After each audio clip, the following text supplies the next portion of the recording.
Hello everyone. Welcome to my live stream. I hope you've had a wonderful day. What am I talking about? I am talking about money. That's my main focus of my live stream. My goal is to help educate you about history and current events and business and economic cycles so that you are able to have as much prosperity as you would like and you can actually build generational wealth. Now, you're going to have to excuse me because I am still sick. So I'm going to repeat. Please have patience with me today because I'm still sick, but I'm going to be focusing on money flow so that you have a deeper understanding and a greater appreciation for money flow, so that you can understand that money doesn't disappear, money moves. And if you are positioning yourself in the correct way, you can actually ride economic booms, have generational prosperity, and build generational wealth. Now, I do have a moderator. My moderator plans my talking points. My moderator sitting right next to me. This is not some random person. So if you happen to get muted, please take it as focus and don't take it personally. If you get blocked, you didn't want to be here in the first place, so you got your wish granted. Now, my live is very informational, very informational, educational. This is not entertainment. So if you're not willing to think and be stimulated and have your thoughts provoked, then this is not the right live stream for you. You really have to focus in my live stream. You cannot do whatever you want and have whatever conversations that you want. You need to stay focused and on topic. Please keep your preferences out of my live stream. I only focus on money. Keep your racial, your religious, your political, and your gender preferences or whatever else out to my live stream because they have no place, no purpose. Last but not least, we put a lot of energy into what we're talking to you about. So the only few things I ask for you is to focus really intently, tap that screen, feel free to answer when I ask questions and to engage. You really got to focus on my live stream. This is not a circus show. Okay, if you got a problem with not being in a structured, managed environment, my live stream is not the right place for you. I'm going to repeat, I run a tight ship. If you cannot handle being in a structured and heavily managed live stream, this is not the place for you because I'm focused on money.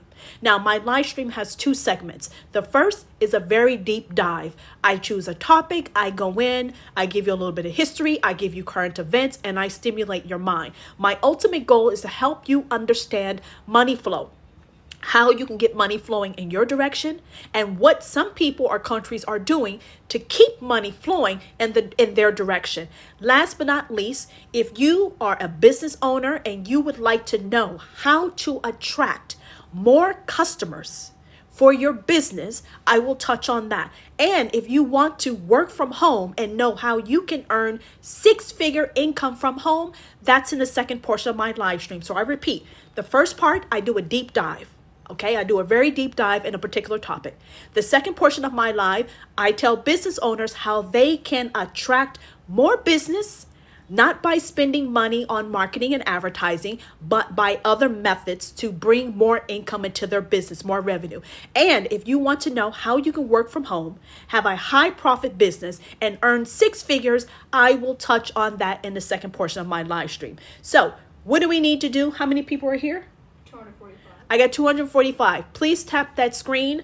The topic I'm going to be talking about today may be a little sensitive for some people, but I need you to maintain your objectivity and let's get started. Now, I am talking about Syria and Israel today. I'm going to repeat.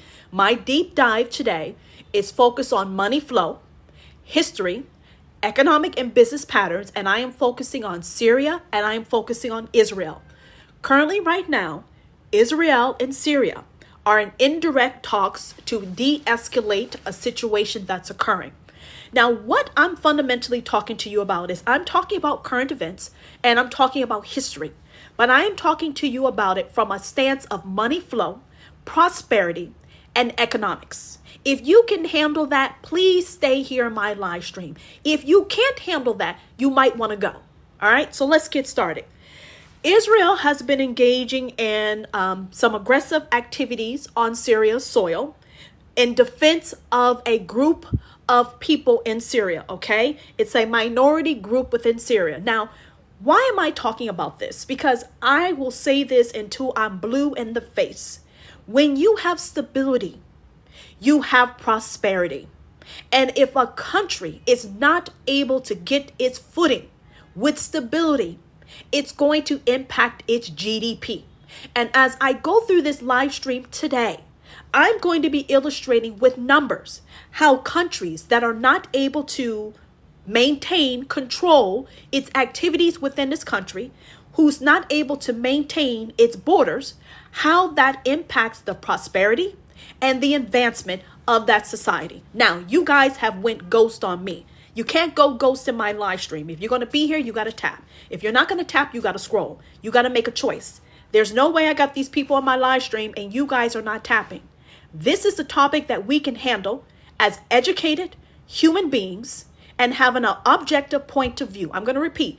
We can talk about this objectively, respectfully, and analyze the situation so that we can help each other worldwide achieve peace, prosperity, and stability. That is what my live stream's about. If you can't handle that, you need to go. This is about peace, stability, and prosperity for everyone on this planet. That is what I stand for when it comes to money. So back to the topic. Israel is engaging in offensive, defensive type of actions. Now, it's doing it in defense of a group of people. Big Mama is doing it in defense of a group of people who live within Syria. Now, Syria has just announced that it's open for free trade. Now, that is a beautiful thing. You see, because Syria, if you go back in history, you will see that Syria was a rich, powerful, influential force in the Middle East thousands of years ago. Syria got off its path of prosperity because of distractions, because of chaos, because of conquering, because of infighting. The list goes on and on and on. So when Syria just recently announced that it's open for free trade, and Qatar and Saudi Arabia paid off its debt to the World Bank, that was a fresh, clean slate, in my opinion, economically for Syria. Now, within a week, that's already being, it's being attacked. It's being subjected to. Listen, to attract domestic and foreign investment in a nation, you got to understand there is a level of responsibility and leadership that has to occur. After Syria announces free trade and Saudi Arabia and Qatar pays off its debt to the World Bank, Syria, thank you for the gift, Diane. Syria was gearing up for a new leaf, for a new turn, a new future of prosperity. And now all of a sudden, there are destabilizing actions that are happening. Now, I want you to know, Israel is not involving itself with Syria because it wants to see Syria fail. No, it's my understanding that almost everyone in the Middle East wants to win on some level. But what's happening is that there is some antagonistic behavior that is sabotaging Syria and keeping it from advancing forward. Okay, we have to look at the bigger picture here. If we come to an agreement that Syria wants prosperity, it wants stability, it wants health, longevity, it wants education, it wants to thrive, then why is Syria not able to achieve it? And we cannot just point a finger in one direction saying this group is responsible for Syria's economic demise. That's not true. That's not true, because when you are a sovereign nation, you have a responsibility to manage inside your country and you have to manage outside your country, which means you need to know how to exert power and influence. And if power and influence is not being exerted in an effective way, then you have a country that is spiraling downward economically and it can't seem to get its footing. So as soon as Syria has new interim leadership, their debt is paid off, they're back to activities in the country, which is destroying the country even more. Okay? I need you to keep that in mind. That's like you having your home and you don't lock your windows, you don't lock your doors, you don't do anything to protect your own house. Syria has a responsibility to protect its house. and its house is its countries. And you also have to manage the people in your house, in your country, so that they're not working against your economic goals and the prosperity of your country. For years, Israel has been involved in aggressive activity with Syria and shadow campaigns because there's a long, long history. Now, this history is not about right or wrong. This is not about right or wrong. I don't care about religion. I don't care about preferences. What I care is about money. Money flow. I care about how human beings of this earth are living.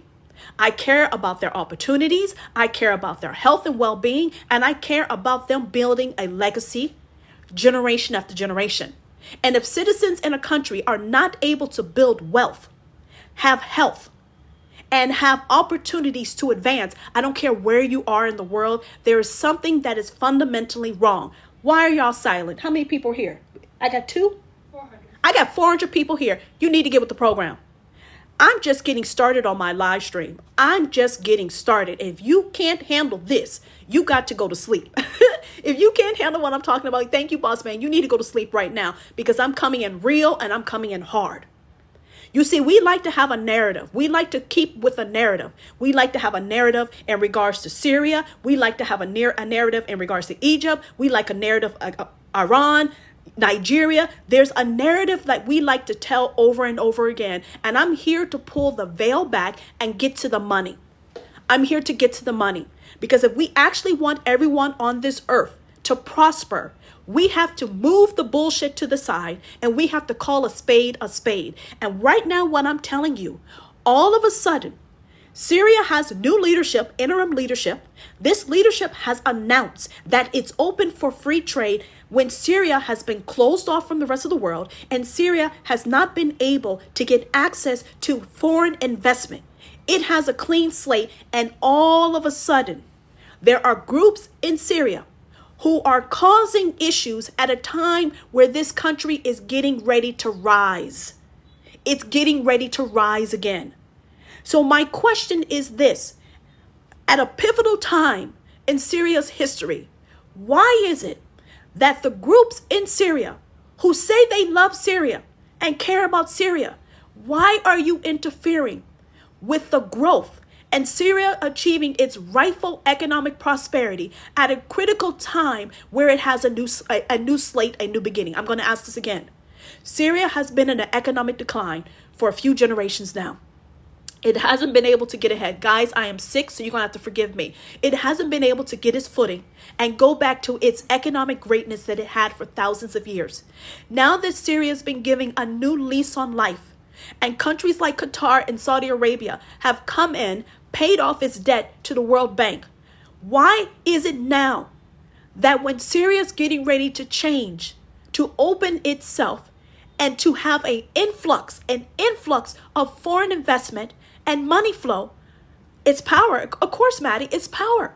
But if you love Syria, and you know the rich culture of Syria, and what Syria was able to achieve in the past, why are you sabotaging the country that you say you love? Make it make sense. Make it make sense. You're fighting to make Syria great, right? But look at the proof. Syria has no recorded GDP. If you ask AI or you Google Syria's GDP, there is no numbers reported on Syria's GDP. So if what you're doing is working and you're fighting for the glory and the legacy of Syria, why don't you have cold hard facts, cold hard cash to back up your progress? So that tells me you're not fighting for the benefit of Syria. You're fighting for your own self-interest. I'm going to repeat this because if it makes money, it makes sense. And if what you're doing is not making Syria money, and if what you're doing hasn't enabled Syria to pay back its own debt to the World Bank, you're telling me you're not telling the truth. You're telling me you're not telling the truth. You're saying you're fighting for Syria. Then why is Syria not benefiting? Why is Syria not getting prosperity and riches? Thank you, Big Mom. Why? Because you're not telling the truth. And when people are not telling the truth, let me tell you, money never lies. Money doesn't lie. Money tells the truth. Money tells the truth. So while the world is trying to convince you all that Syria is a problem, I'm telling you, Syria is not the problem. What's the problem is decision making and sabotage and a lack of oversight and a lack of influence and a lack of strategic vision. You have to know when you're being set up. You have to know when you're being sabotaged. You have to know when your allies are really your enemies, and your enemies could possibly be your enemies could possibly be your allies. What I'm trying to say is, who you think you have beneficial alliances with, they're not helping you. If your alliances are sabotaging you and Syria cannot record a GDP that I can Google, that tells me what you're doing is not working. Because let me tell you this, if you Google the GDP of Israel, you will find a GDP. How is it that Israel is fighting with a number of different countries, yet they have a recorded GDP? If I look at Syria, who's been fighting, infighting, and outfighting for years, there's no GDP. In this day and age, if a country does not have a reportable GDP, that tells me everything I need to know. That tells me Syria is ready and needs to grow up economically. And in order to grow up economically, you need a strong visionary leadership. You need strategic foresight. You need better alliances, and you need to go in. Like I can't think of the word without getting flagged. So I'm going to leave a blank space because I don't want to say the wrong thing and get flagged. What I'm saying is you need to come in like a boss, like a real boss. And you need to determine what the future of Syria is going to be. Because if you continue on the route that you are, your land will continue to be financially and economically exploited by people in Syria and by countries coming into Syria to take your resources. I'm telling you, because of the amount of fighting that's been happening in Syria, they are sitting on an unnatural amount of natural minerals and resources that could get them a GDP that's beyond your imagination overnight. But money is not going to flow into Syria as long as you have fighting in the country and you have nations outside of Syria also attacking Syria because they're defending a group of citizens that should already be protected. Any and everyone who lives in Syria should have protection. Look at Malaysia. Malaysia is peaceful. You have people from all different races, all different religions living in Malaysia. You want to know how? Because I was in Malaysia for 3 months. I'm telling you, it's real. They are coexisting peacefully. So you cannot tell me that the Middle East cannot come together and understand that peace and stability is bigger than your ego, than your preferences. How many people are on my live stream? I got 268. I just lost 100. Good. Tap the screen. I need y'all to focus objectively on money. There are chaotic narratives that are being spun that makes you think that something is truth when it's not truth, okay? Now, for years, Israel has been fighting with Syria in a shadow campaign because Iran and its allies have been using Syria to, I guess, attack Israel. Now, I don't care about any of that. What I care about is money flow. I want to be clear. The Syrian president, Shara, has condemned the strikes by Israel, noting that it's contributing to instability. I agree. I agree that it's contributing to instability. But my question is, you cannot say that it's contributing to instability and you don't have a backup plan. What are you going to do that will allow Israel to take a step back and you control your own house? If free trade and prosperity is what you seek for your country, that means you have to have an actionable plan that you are executing to stabilize the situation. Talk is cheap. Talk is cheap, which is why Israel is stepping up to the plate, because they're looking for you to be the leader, to come in to stabilize the situation so that money flow will continue to come into Syria. And it's good money flow. It's positive money flow that I'm talking about. You want good money flow. The money flow that's been coming into Syria has basically caused some problems. It's caused some public image problems, and that is the narrative that you're trying to change. So on one hand, the actions of Israel are contributing to instability, but you're supposed to come to the plate saying, this is what I can offer instead. Because you know, and I know you and Israel want the same thing. You want peace, you want stability, and you want to have a legacy for your country. So if we all can come to an alliance, and have a common understanding, I don't see why Israel wouldn't take a step back. But you have to account for the history.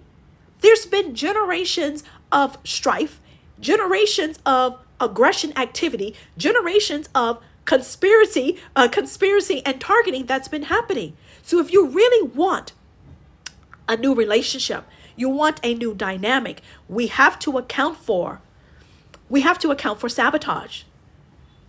We have to account for sabotage. You have to have some level of trust and respect and accountability if you want other nations and people to approach this differently. We cannot just say you are contributing to instability. What you have to say is your actions, I understand, but they're not helping the situation because it's destabilizing my nation. This is what I offer you instead. I'm going to do X, Y, and Z.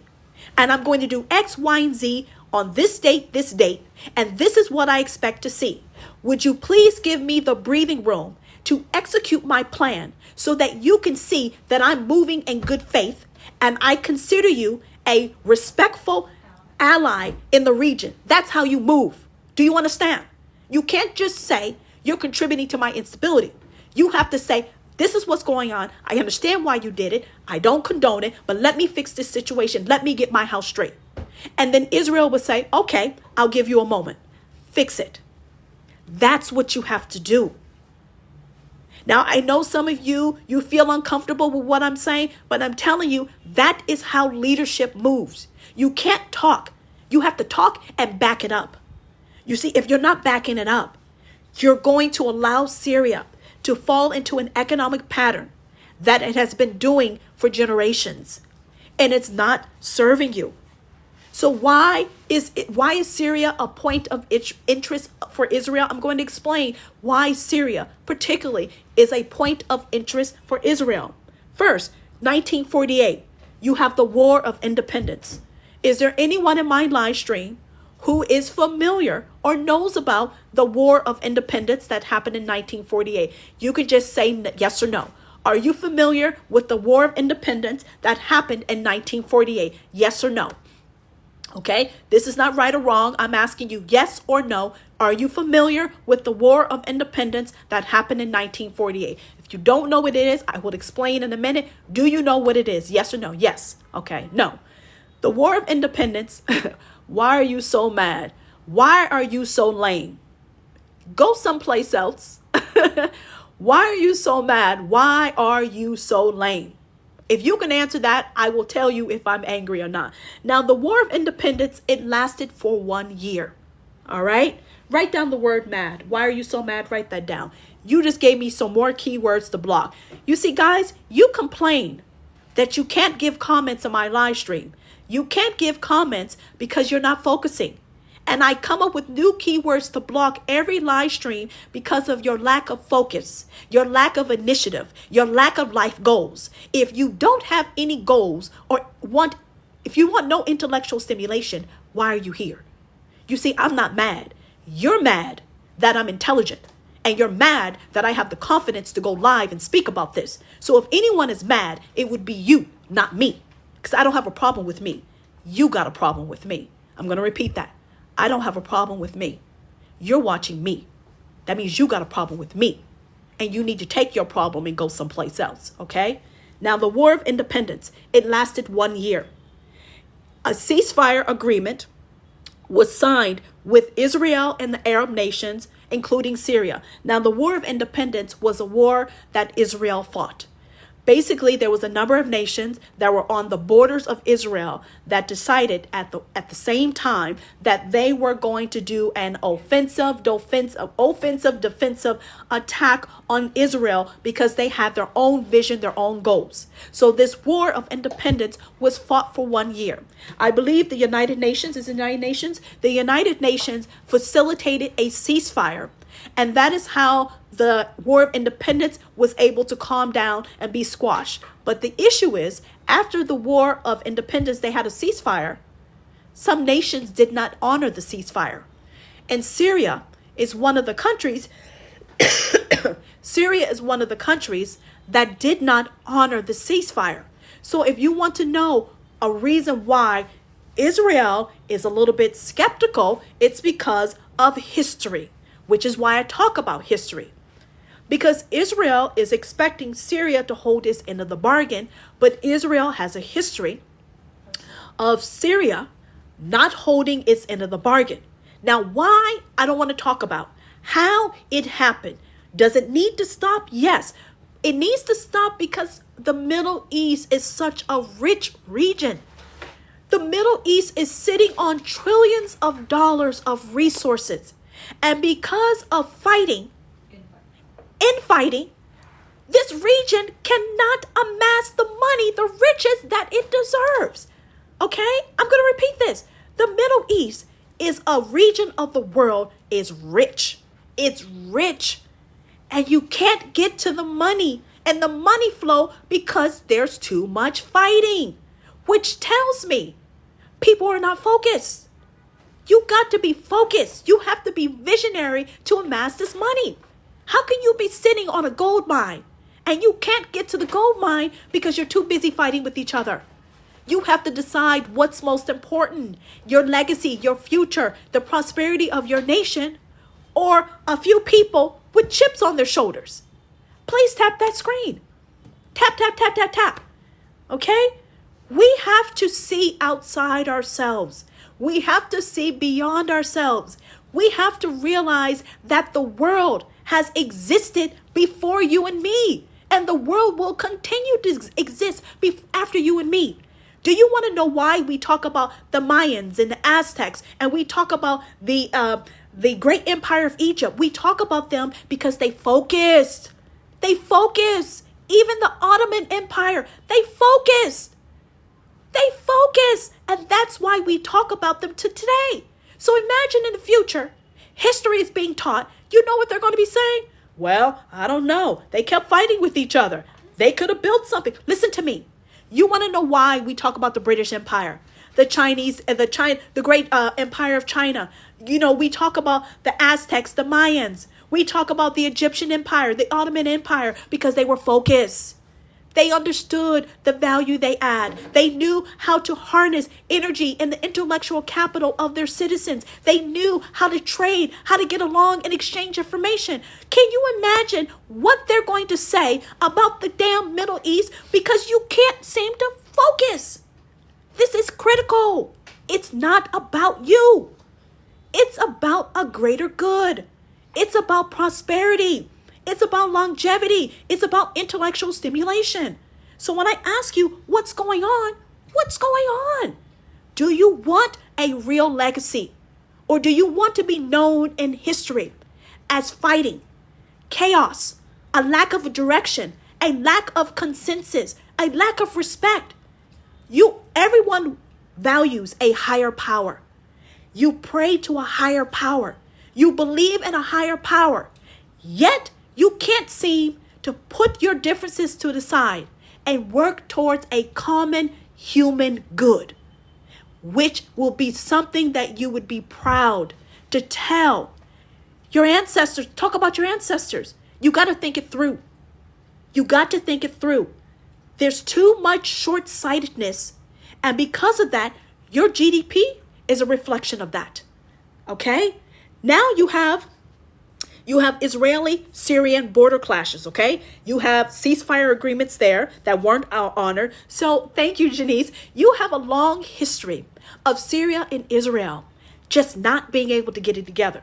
Not because there is a lack of willingness or there's a lack of readiness. There is a lack of truthfulness, and there's a lack of accountability, and there's a lack of leadership responsibility. With all leadership, you got to have someone with a vision. And that person has to be able to articulate that vision to get the community to buy into it. And then once you have a vision, you get the leaders to buy into it, then you get the citizens to buy into it, then you're all working together like an engine, okay? If you don't have buy-in from critical leaders, okay? If you don't have buy-in from critical leaders, it doesn't matter what vision you concoct. You don't have the support of the people.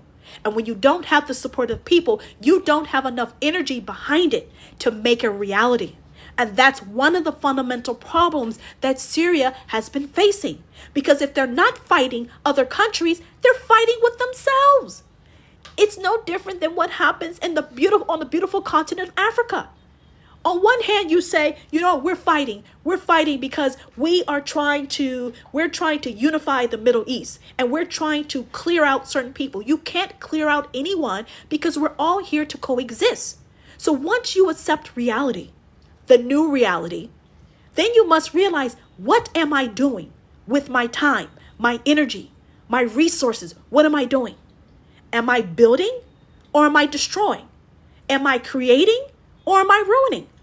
If your GDP shows that Syria is not advancing, if your activity shows that what you're doing is not encouraging positive investment, then that tells me your love for Syria is not genuine.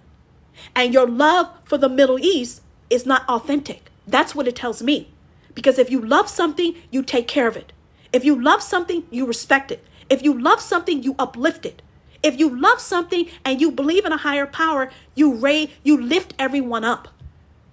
We got to be honest with each other, because the money that you earn is a reflection of your actions. Your actions have a direct monetary correlation. I'm telling you, if you look at the non-reported GDP of Syria, it will tell you that your actions are not benefiting Syria or the Middle East. Because if it did, your facts, your figures would support your actions.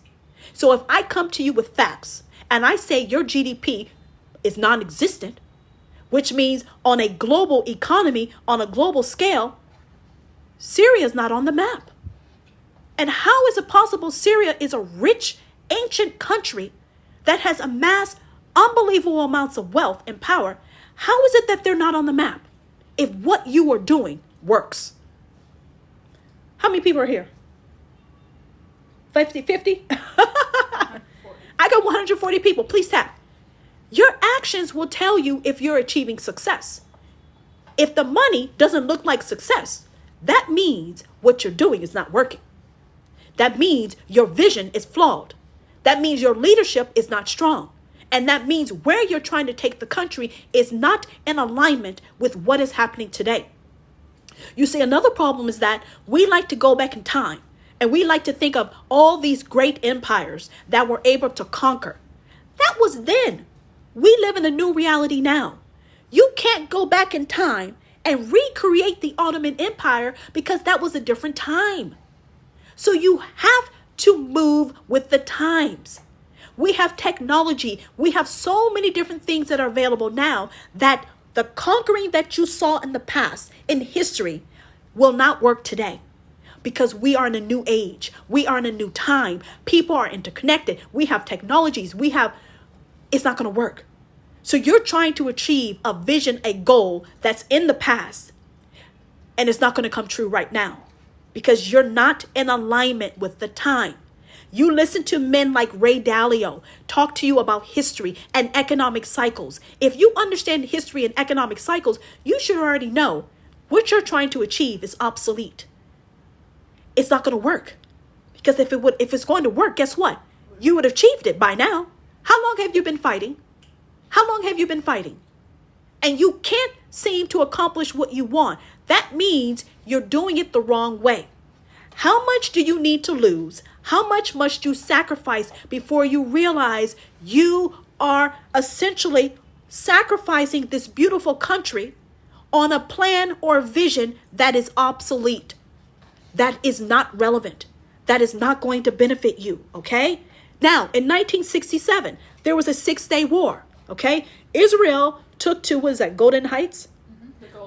The Golan Heights in the end, and winning the war. So there was a 6-day war. 1973, there was a Yom Kippur war. Like, what are we doing? When are you going to realize that this world exists for all of us? And you can't pick or choose who is where. You can't do that. But what you can do is live harmoniously. Your beliefs are your beliefs. You have a right to believe in your beliefs. You also have a right to peace. You have a right to stability. You have a right to prosperity. You have a right to health. You have a right to wealth. You have a right to happiness. But everyone does. So if you accept that you have these rights that are inherent as a human being, don't you think you should start focusing on your prosperity, your growth, your legacy, and stop fighting? Because the fighting is not benefiting you. Okay? If you don't believe me, let me give you some numbers. All right? Let me give you some numbers. Saudi Arabia is a very stable country. Saudi Arabia is a very stable country. Okay? It has a predominant religion. Islam is a predominant religion. They're peaceful. Now, how is it that Saudi Arabia is able to be peaceful?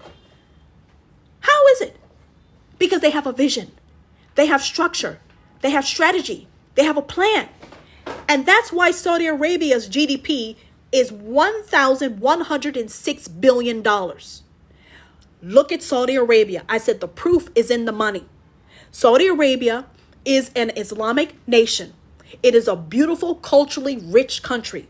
It has a GDP of $1,106 billion. Huh? In 2024. Israel has a GDP of $530 billion. UAE has a GDP of $527.8 billion. Why? Because they understand the value of peace.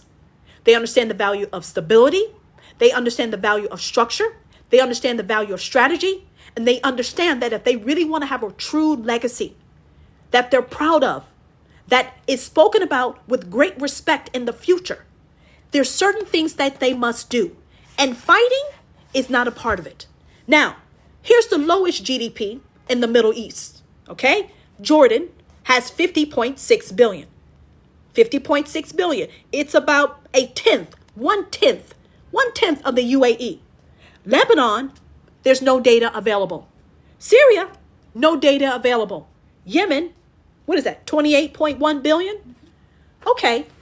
I just told you countries that are not stable, countries that have infighting, countries that have antagonistic actions inside and outside, their GDP is a reflection of it. So my question for you as follows. First of all, how many people are here? 166. I have 166. Why in Sam hell am I sitting at 9.8K likes when you and I both know you won't get this type of live anyplace else? Let's establish that first and foremost. My likes are at 9.8K. I know and you know that ain't right. You know and I know that's not right on any level. Y'all got to give me up, okay? I'm giving you some profound insights that could help pivot how people are thinking and approaching alliances and relationships. And I need y'all support, okay? And I'm sick as hell. Please get me up, okay? The GDP doesn't lie. The GDP doesn't lie. So whatever propaganda or narratives that are being spun, I'm telling you, thank you, Tiffany, I'm telling you the proof is in the money. So if this fighting was working, these GDPs would not be what they are. Second, if your GDP is this low and you know you're not able to grow and you're not able to secure investments, what are you really fighting for? You have a number of countries that are saying that they are fighting. The reasons for conflict Okay? First, they're saying the reasons for conflict in the Middle East is because of one particular country. Let's assume that's true. Let's just assume that's true, hypothetically. How do you explain that before the country of Israel existed, you were still fighting? Hold on. If Israel is the problem, how do you explain the fact that you were still fighting and economically sabotaging each other before that country was established? Make it make sense. What I'm trying to tell you is that there's a lie in there. There is a lie in there. If you're saying the source of strife of the Middle East is one particular country, then how do you explain the fact that there was a lack of love, a lack of tolerance, and a lack of respect for your own people before the country was established? That's a real question. Because if you're going to talk to me, you got to talk facts. Why were you fighting with each other? You believe in the same ideology. You have the same belief system. So why are you fighting with each other? Where's the respect? Where's the compassion? Where's the love? Where's the tolerance? Where's the unity? Where's the growth? Where's the support? Where is it? So you cannot sit here and tell me that the reason for your suffering has to do with one country that was established 50 to 70 years ago. That's not true. Because as soon as, hypothetically, let's say Israel decided not to exist, you would be fighting again. So what is it that you need to focus? What do I need to say to get this beautiful, rich region of the world to align, to focus, and to leverage your riches? Because as long as you keep fighting with each other, you don't realize that your region of the world is being siphoned off of for the benefit of other countries. I'm going to repeat. We have a digital boom happening right now, a digital technology boom. You have countries from other regions coming to the Middle East for your resources, and they're buying those resources for a good price, and then they're taking your resources and they're going to other parts of the world and they're amassing riches and a higher quality of life. How much do you have to witness how your resources make other nations rich and give them a higher quality of life before you realize, oh man, I think I'm messing up? How much riches does the United States, does Europe, does China have to amass before you realize you're not doing it right? How much riches does the West have to amass before you realize that you are giving away your resources that are supposed to make you rich like the West? That's a real question. Do you really love the Middle East, or do you love yourself more? I'm going to ask this again. Do you really love the Middle East, or do you love yourself and your preferences more? Because if you had a love for the Middle East, you would realize that you're making trade deals, economic trade deals that are a disservice to the Middle East and your country. And I'm going to repeat that again. If you had a true love, a true respect, a true vision, and wanted a real legacy for that beautiful part of the world, you would stop with the fighting, you would unify, you would work together, and you would come to economic trade deals that were beneficial for that region to help uplift the citizens of that region. So what are we doing? Do we want prosperity? Do we want a legacy? Do we want our story told in history that is something that would make you proud? Or do you want to watch as the history that you've had in the past, it flitter away? These are real questions. So when I sit here and talk to you guys about my live stream is bigger than one person, it is true. Your country is bigger than just one group or two groups of people who like conflict, who naturally like conflict, who like causing chaos. And you're supporting chaos at your own economic demise.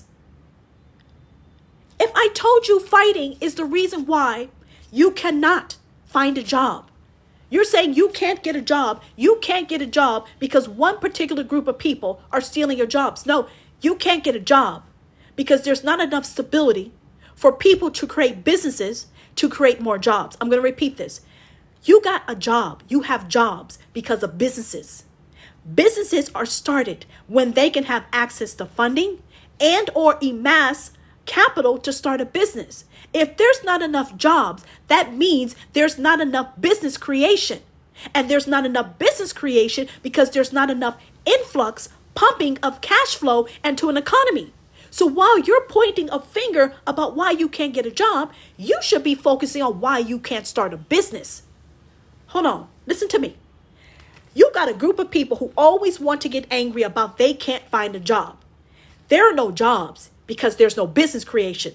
There's no business creation because of a lack of funding, because of a lack of influx of access to business loans, capital. There's no foreign or domestic investment. That's why you can't get a job. Because if there was growth, it was prosperity, there was focus, the jobs would be there. So you are being told that there's no jobs because of a particular group of people. I'm telling you, that's a lie. Because when you have a prosperous growing economy and there's free trade and there's harmony and stability and safety, the jobs automatically come. You want proof? Go back in history. Go back and look at Syria when it was sitting at its peak. Do you think people, when Syria was sitting at its economic peak, when it was an empire, you think people were complaining about jobs? No, because they understood the value of global trade. They understood the power of having alliances and stability with relations with other countries. So what I'm telling you is that if you don't believe me, go back in history. Go back in history. Look at the Roman Empire.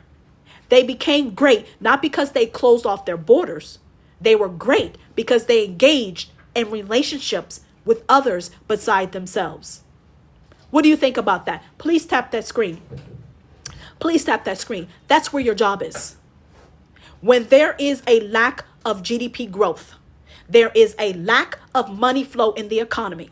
When there's a lack of investment, when there's a lack of vision, when there's a lack of leadership, that's where your job goes. The job market is a reflection of leadership and policy decisions. The job market is a reflection of a lack of free trade. The job market is not the fault of a particular group of people. That is wrong information. It is not true. It's disinformation. It's misinformation. This is basic economics. This is basic business cycles. And this is just basic. It's not true. So you're angry with a group of people thinking you can't get a job because of them. You can't get a job because no one with money is going to put their money, invest their money in an economy that's not stable, that's destructive, that's not focused, that doesn't have a vision. Would you put your money in some place where you know your money is not going to have a return? No. That's where your jobs are. And the more you keep fighting, and the more you keep destroying, and the more you keep antagonizing, the real money is not going to make it to you. That money is going to flow someplace else. So when I tell you my live stream is about money flow, it is. Money flow requires peace. It requires stability. It requires tolerance. It requires compassion. That is what made the country of Syria so powerful, so influential, so rich, because they understood that. So the narrative that you're being told is not the truth. Because if it was the truth, Syria would have a reportable and recorded GDP. GDP stands for money. If what you're being told by particular groups was actually true, Syria would have a GDP that's reported and that's recorded. And no data is available, which means you're being lied to. Real talk. It's not the fault of any other country. It's actually the responsibility of the people in your country who are lying to you, who are misleading you, who are distracting you, who's causing chaos for their own betterment, their own interests, and they're actually getting the money from you. Okay? So here's the reasons for conflict. All right, I'm going to wrap this up soon. Here are the reasons for conflict in the Middle East. You have historical, religious divisions. You have control of resources and dominance. You have control of waterways and locations. You have external External problem. That's another problem. You let external countries come in. Okay, they do some ish, and they cause strife. I'm going to repeat. You allow external intervention, escalation, and they continue the cycle of strife. Next, you have an authoritative religious governance. You have weak governance. There are territorial instigation and disputes, and there's ethnic infighting. I just gave you a list of issues that could be easily resolved overnight. With perspective, easily diminished overnight. Historical religious divisions, why are you divided? You all believe in a higher power. You can coexist like people do in Malaysia, peacefully. So I just squashed that. Control over resources. Why are you trying to control all the resources when you don't know what to do with it? You're trying to control something that you do not know how to leverage. You do not know how to capitalize on. And turn, you can't make money off it. Next, control over waterways. Why are you trying to control all the waterways when all you have to do is come up with agreements, alliances to do business with each other? Why do you have to control everything? If Iraq has a waterway, let Iraq have its waterway. You come up with a trade agreement to use that waterway. You don't have to fight. You're wasting resources. Next, external intervention and escalation. You and I both know, anytime you let an outsider in to help you deal with this, you and I both know they make it worse. They make it worse. They come in, they conquer you, and then when they want to get out, you know what they do? They make some type of policy decision that you and I both know causes unbelievable discord. That's another problem. Stop that. You should be able to make decisions on your own and have a visionary point of view. Next, authoritarian. Why are you trying to control everything when you and I both know people fare better when they work together and collaborate? Stop trying to control everything and start leveraging the human capital of the people in your region. Next, weak governance. How are you going to control stuff and have a weak government? You can't have both. Like, come on, guys.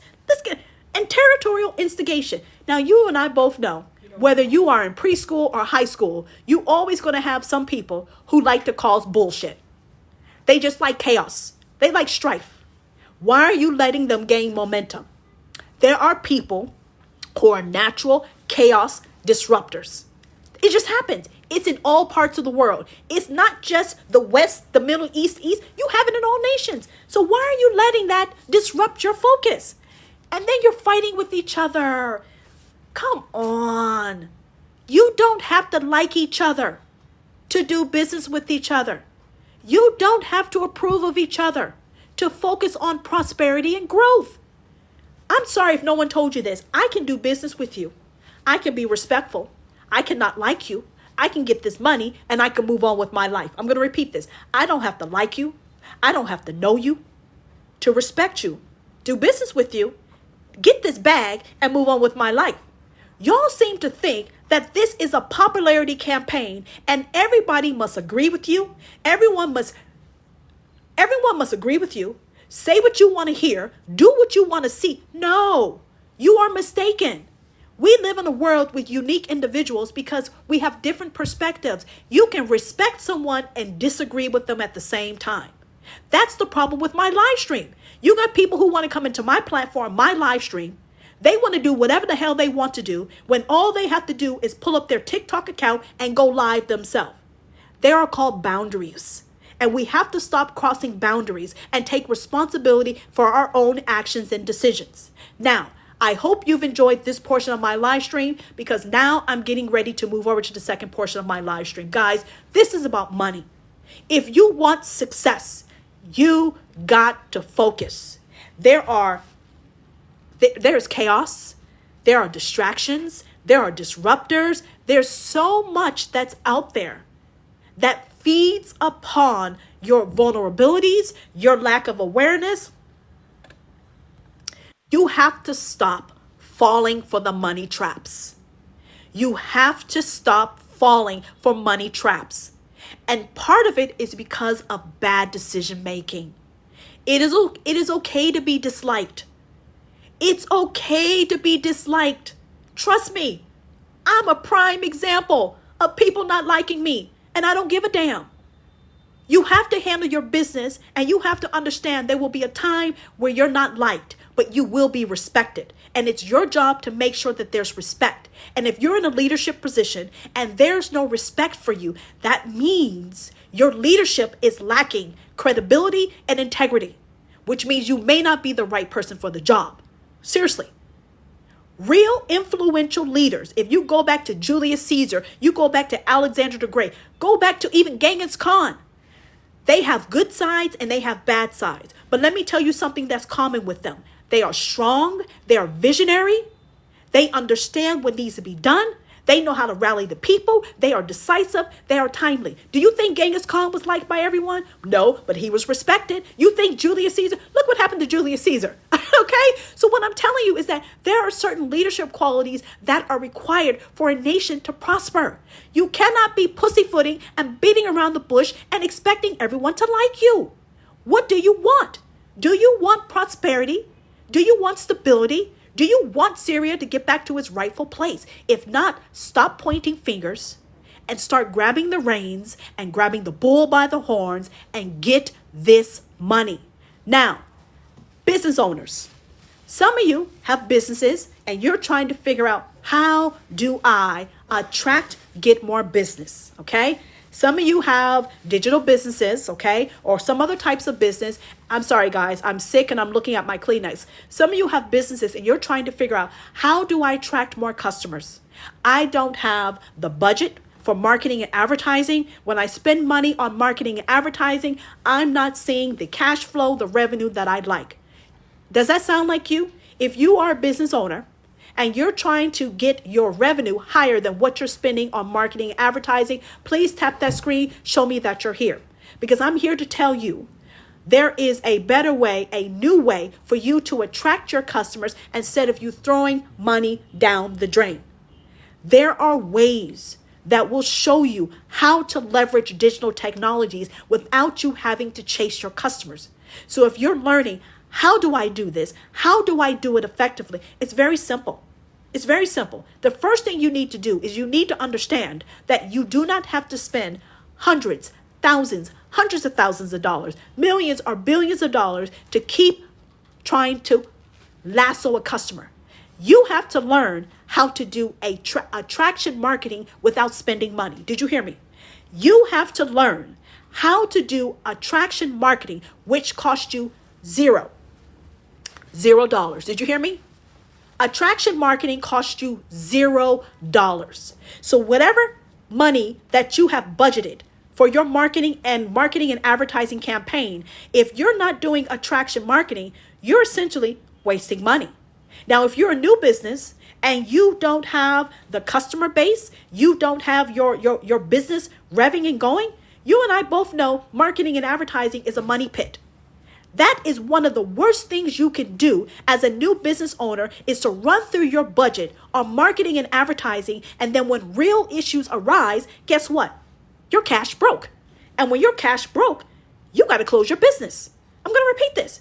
You spend so much money trying to ramp up on marketing and advertising. It takes time. The revenue is not there. Some issues arise with your business and you are cash broke. And you cannot continue your business because you have basically blown through your marketing and advertising budget. So many businesses fail because of this. It's mind-blowing. How do I know? Because I've been there. So if you want to know more about attraction marketing, which costs you $0, let me tell you what you do. You go to my profile, you go to my website. On my website, there is a program called Digital Mastery. Choose it. When you choose it, I will tell you exactly what you need to focus on that will help you with your zero marketing and advertising campaign, which is geared towards attraction marketing. You see, when you do attraction marketing, you don't have to worry about the ramp up, the scale up, because you're not wasting money. So the amount of money you earn, it's like profits. It's immediate profits.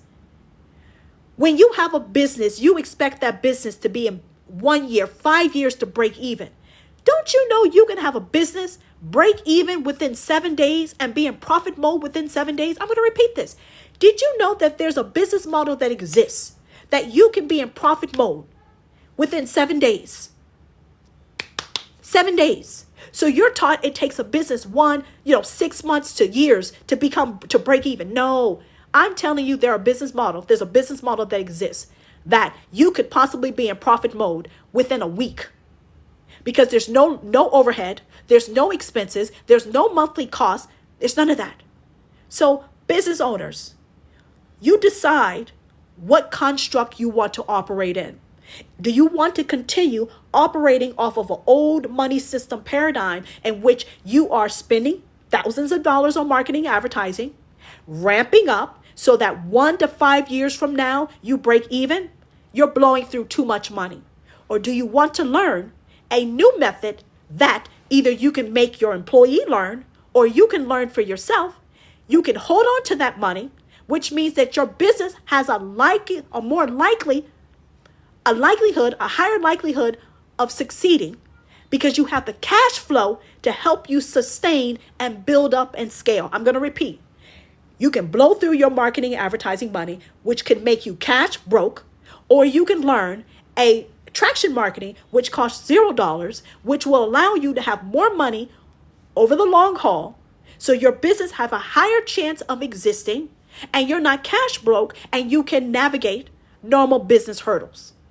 If that sounds like something you're interested in, go to my profile, go to my website, look for Digital Mastery, choose it, and then I'll talk to you. Now, for those of you who want to earn from home or earn anywhere in the world, you want to know how you can earn 10K.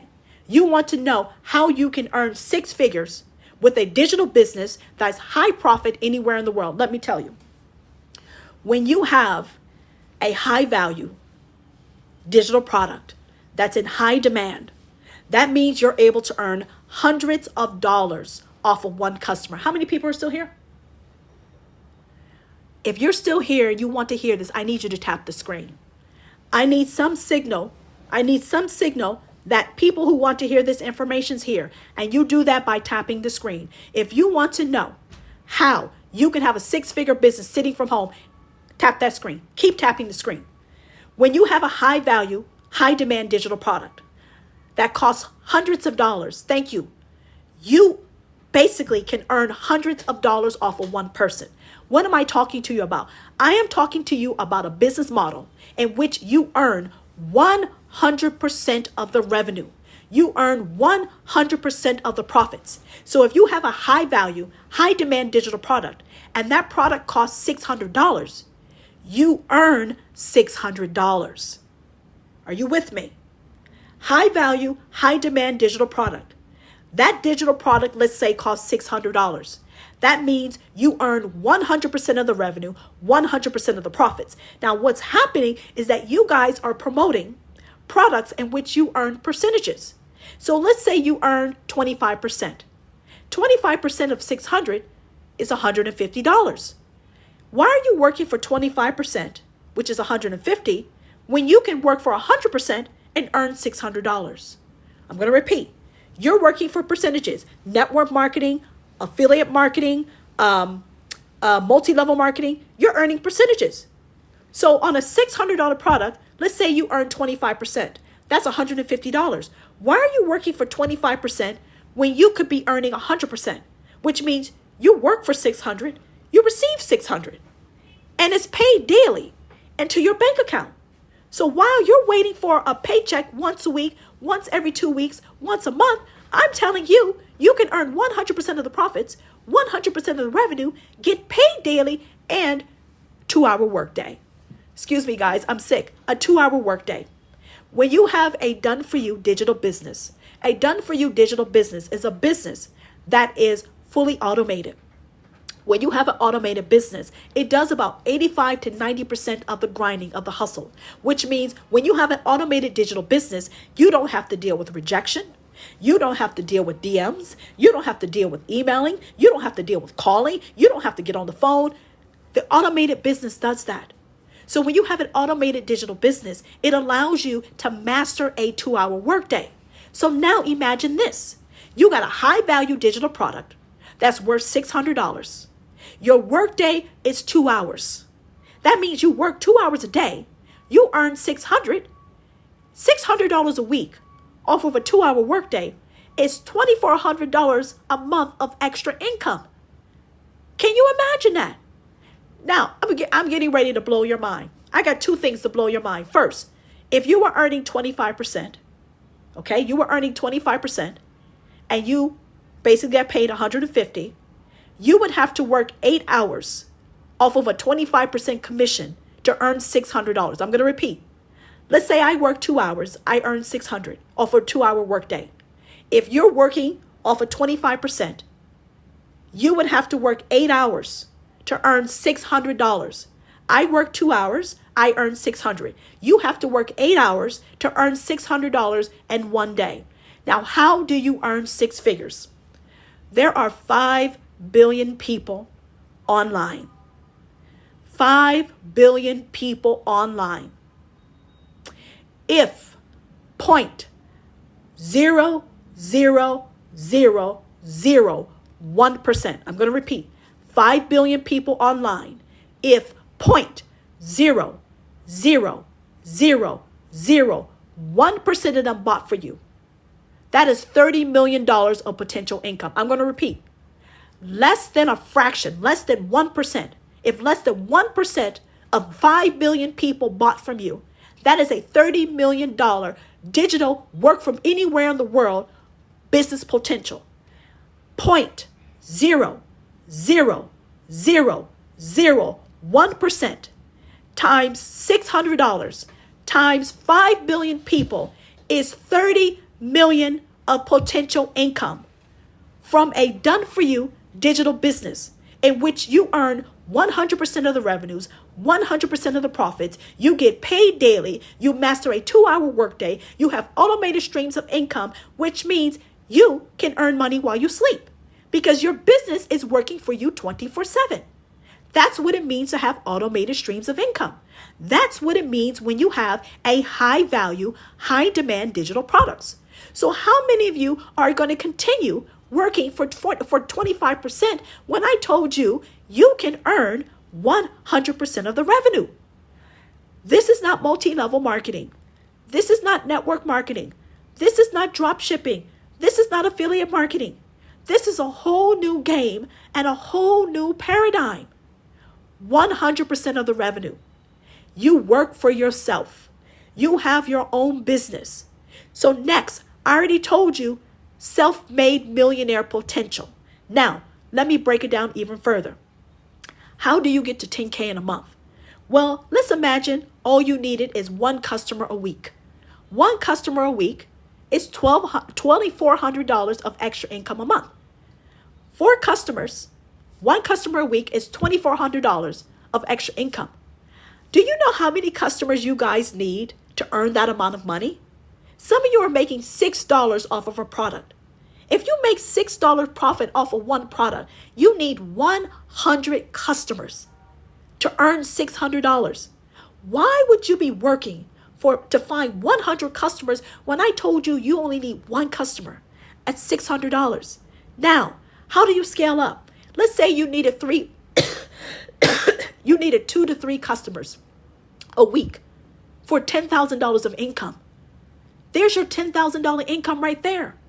Based off of a 2-hour workday, a done-for-you digital business that's plug and play with a low one-time investment, you are sitting on an opportunity that will change your game and change your money game and allow you to replace your 9-to-5 income.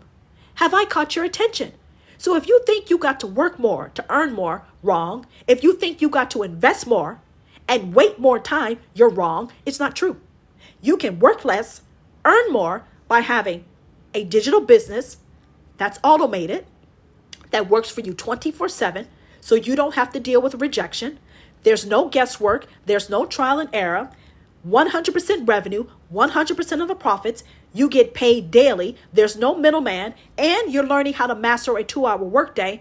And there is a launch to profit. So you will be taught how to launch to profit within 7 days. Now, a typical business, you need a lot of time to be in profit mode. Traditional businesses require a lot more investment, which means it takes you more time. You don't need to waste that time. a one-time low investment, you can be in profit mode quicker than you say boo, and then you're earning profits. So if you want to know more about how to have a six-figure business as a stay-at-home mom, as a stay-at-home dad, you want to replace your 9-to-5 income, or you happen to be in an economy and a country that is struggling financially. I'm going to repeat. Let's say you're in a country who's struggling financially and there's no opportunities in your country. I've just showed you a way that will allow you to tap into a $5 billion digital economy that does not keep you restricted to your local economy. Some of you are looking for jobs and there's no jobs in your country. I just gave you an opportunity that you can scale from your phone anywhere in the world, and you no longer have to rely on your local government. Two, you will be earning in US dollars. So imagine having a business that's high profit, 100% of the revenue, 100% of the profits. You earn hundreds of dollars off of one customer anywhere in the world. You get paid in dollars. You get paid daily. You work for yourself, and you are taught to master a 2-hour workday, and you're paid in US dollars. That is a life-changing opportunity.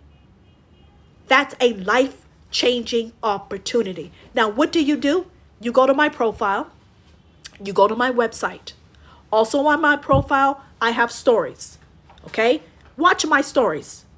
You will see information about me, but you will see testimonials from people. Real people who have changed their life. I encourage you to go there.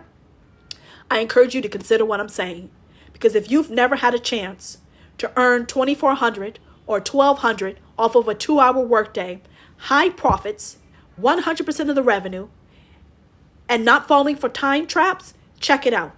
Go to my profile, go to my website. My name is Tara. I have to go. Thank you for your patience. I will be back again tomorrow, and I hope you guys start getting with the program and change your life and change your money game, because the money is there and is waiting for you. Have a good night. Thank you for your time. I will see you all tomorrow. Goodbye.